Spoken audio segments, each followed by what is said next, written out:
வற்றாது பொய்கை வளநாடு கண்டு மலைமேலிருந்த குமரா உற்றார் எனக்கு ஒரு பேரும் இல்லை உமையாள்தனுக்கு மகனே தாடி தந்து அடியேனையாளும் முருகேசன் என்ற நரசே தாரமாக மயில் மீதில் ஏறி வரவேணும் என்று நருவே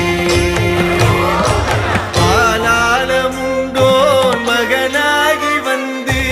அடியாத மக்க உதவி பாலூரல் உண்டு கனிவாய் திறந்து பயனன்